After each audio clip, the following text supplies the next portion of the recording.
ওমর ইবনুল খাত্তাব রাদিয়াল্লাহু আনহু হাফ ওয়াক্ত ছুটছিল। ওমর ইবনুল জানেন হাফ ওয়াক্ত কিভাবে? ফজরের দুই রাকাতে এক ওয়াক্ত না, 2 রাকাত ফরজ না, 1 রাকাত উনি পড়তে পারছিলেন। দ্বিতীয় রাকাতে তাকে ওই যে হত্যাকারী আততায়ী ব্যক্তি তাকে ছুরিকাঘাত করে পেটের আঁতুড়ি ভুঁড়ি বের করে দিল না, উনি তো দ্বিতীয় রাকাত পড়তে পারে নাই, কমপ্লিট করে নাই। উনি ওই মুসাল্লাতেই লুটিয়ে পড়ে গেছেন, সেন্সলেস হয়ে গেছেন। এই হলো ওমর ইবনুল খাত্তাব রাদিয়াল্লাহু আনহু সাহাবীদের মধ্যে একজন বেনামাজি পাওয়া গেছে। এর বেনামাজি হাফ ওয়াক্ত ছুটে গেল, 1 রাকাত ছুটেছিল, উনি সেন্সলেস হয়ে গেছে। দ্বিতীয় রাকাতে ইমামতি করেছিলেন আব্দুর রহমান বিন আউফ রাদিয়াল্লাহু আনহু। আব্দুর রহমান বিন আউফ রাদিয়াল্লাহু আনহু দ্বিতীয় রাকাতে ইমামতি করছে। তারপরে বেলা 8টা-10টার দিকে ওনার হুঁশ ফিরে আসছে। ওমর ইবনুল খাত্তাব রাদিয়াল্লাহু আনহু হুঁশ ফেরত এসেছে।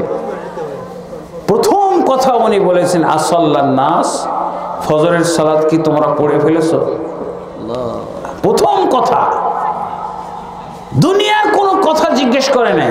ওনার টেনশন হলো, হাই হাই আমার ফজরের সালাত যদি বাকি থাকা অবস্থায় আমি মরে যাই, তাহলে আমার তো কুফরি মৃত্যু হবে, নাউজুবিল্লাহ। চিন্তা করে দেখছেন, প্রথম কথা বলেছিলেন আসাল্লান নাস, লোকেরা কি সালাত পড়ে ফেলেছে? তোমরা কি সালাত ফজরের সালাত পড়েছো?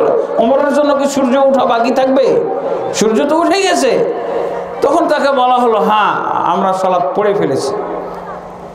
তখন উনি এই সময়েও হাদিস বলছেন, হাদিসটা শুনেন, কি হাদিস? দুনিয়াবি কোনো বিষয়ে কথা হচ্ছে না। লা হাজ্জা ফিল ইসলামি লিমান তারাকাস সালাহ, যে ব্যক্তি সালাত ছেড়ে দেয় ওই ব্যক্তির ইসলামে কোনো অংশই থাকে না, ইসলাম থেকে সে বঞ্চিত। এটা কার ব্যাপারে বললো?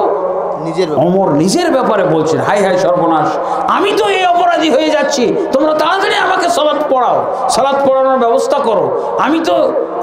আমি এই শেষমেশ অবস্থায় যদি আমি ইসলাম থেকে খারিজ হয়ে মারা যাই, তাহলে আমার কি হবে কিয়ামতের দিন, কি হবে আখিরাতে? তাড়াতাড়ি এই হাদিস উনি শোনাইলেন।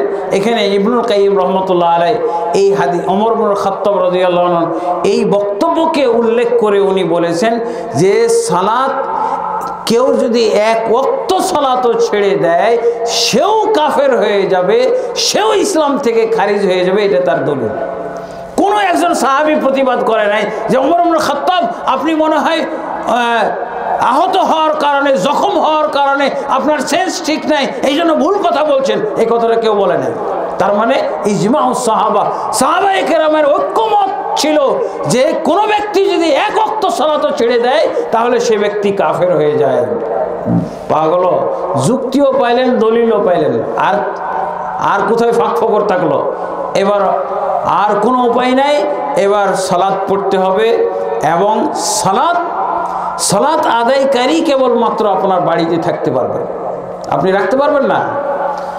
বেনামাজি কোনো আপনার বাড়িতে থাকতে পারবে না, থাকার কোনো সুযোগ নাই। আজকে কি এটাই সিদ্ধান্ত হইল না? এটাই তো আপনারা বুঝলেন, আলহামদুলিল্লাহ।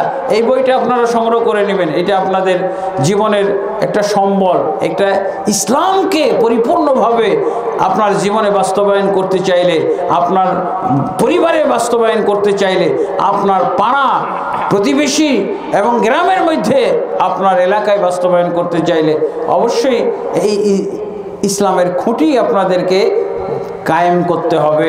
আল্লাহ তাবারক ওয়া তাআলা তৌফিক দান করুন।